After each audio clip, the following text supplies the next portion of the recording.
Hey guys, what's up? It's Rhett back at it with another video. This video, I'm going to be talking about Anthony Edwards. But first, I'm going to get into what's going on tomorrow. The draft lottery is tomorrow, the day we've been waiting for. Hawks fans, for like the last 5 months, it's finally here to see what we get, see who we get to draft. I have big plans for tomorrow. This video is coming up about 7:30 tonight. Tomorrow, probably around 1 or 2, I'm going to have a video talking about the Hawks and their odds in the lottery. And then I'm probably going to do a reaction video to the lottery. After the lottery, I'm getting on a live stream with people and talking about what I think we should do. And then probably the 21st, the day after tomorrow, you'll see another video of me talking about all the situations and scenarios we can do with whatever pick we get.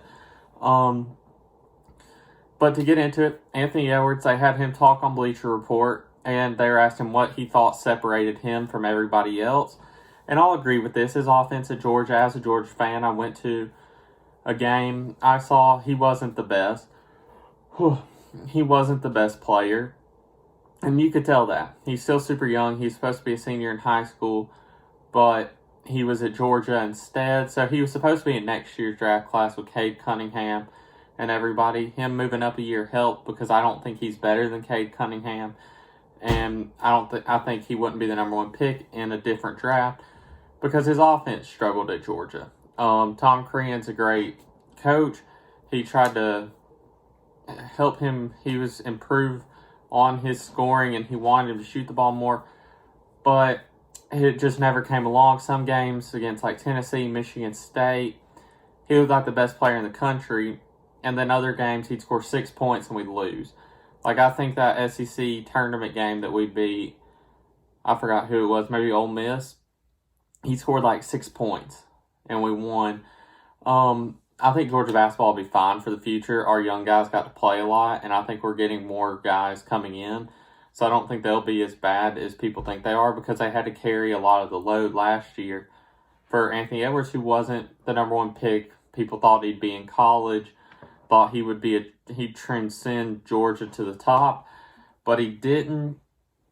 But today on Bleacher Report, he said his defense is what separates him from the LaMelo Balls, the Cole Anthonys, those guards, and I agree with that. His defense is really good. LaMelo's super tall, but LaMelo lacks on defense. He is an offensive-oriented player, which is good. If we don't get the number 1 pick, I think LaMelo Ball might be a move. As much as I don't know how him and Trey would mesh together, I think LaMelo Ball would be a move, and we're just going to run up the score. We're going to have John, who scored 20, LaMelo score 20, Trey score 30, and we're going to see can you outscore us. Some Big 12 football type defense where it's shootouts. It's who can first to 150 wins.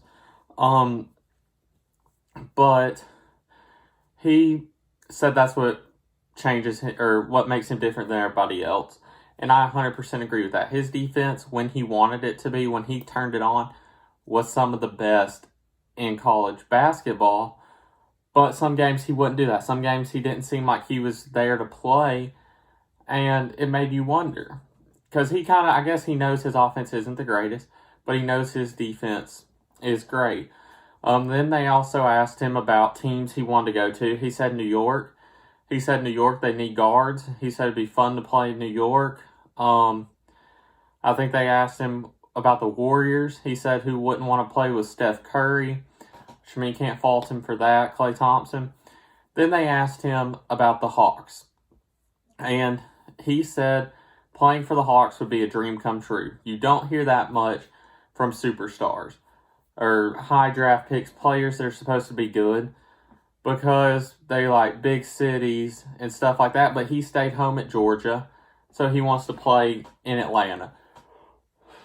He wants to be a state of Georgia kid, and I love that. He said it's his dream come true. It would be his dream come true to play for the Hawks. He said he's great friends with Trey and Cam, and he just was talking about how he would love to play for Atlanta. And I think that is the only pick Atlanta should make in the draft, is Anthony Edwards. As a Hawks fan, James Wiseman. I've seen people talk about James Wiseman and the guy, Big O, who played with LaMelo and Lonzo in high school, plays for USC. I can't say is a Kungwu or something like that. I said it wrong. People I've been seeing online want us to draft them. We don't need a big man. We have John Collins, Clint Capella, Bruno Fernando, and Dwayne Dedmon. We are set. We have 4 big men. We have Damian Jones. We have too many big men, honestly. So we don't need that. Obi Toppin might be a move that would be okay. I wouldn't be mad against it. Okoro's a good 3 and D guy. I wouldn't hate that pick. And then Anthony Edwards. But I think no matter what, you look to trade it. Maybe you get Anthony Edwards if you get number 1. But if you get number 2 or whatever, you might look to trade it for a Bradley Beal type player, a Victor Oladipo player who can come in and make us a winning team now. With that being said, I've thought about our lineup, what it would be like if we got Anthony Edwards. And what I think it would look like, I think we would have one of the best teams in the East all the way through, but it might take us a year to get there. I think with this lineup, I'd have us as a 5th or 6th seed next year. And I would have Trey at the point guard, Anthony Edwards at the 2. To me, I think Cam's better than DeAndre, so I'd have Cam at the 3, John and Capella. That's a solid starting 5. It's young. Cam and Ant-Man would have to develop. Cam started coming along in the second half of the year, but Anthony Edwards would have to develop, and he might come off the bench for Herter, but I think he would start, and it would help having Clint to help him through, Dwayne to help him through his struggles. Then our bench, our point guard would be Brandon Goodwin right now, who I like as a backup. Jeff Teague is a free agent. If we brought him back, I wouldn't be against it because we need more veterans. But hopefully we bring in a veteran guard who doesn't have to play much but can come help our team. And then the 2 guard off the bench would be Herter, which is a good 3-point shooting off the bench. That's what he's going to end up being. A 6th man when he hits his peak, I think. They thought he'd be Klay Thompson. I don't think he will be. Then you have DeAndre Hunter or Cam Reddish at the 3 off the bench, which I think is great. I think that works out perfect. They're interchangeable.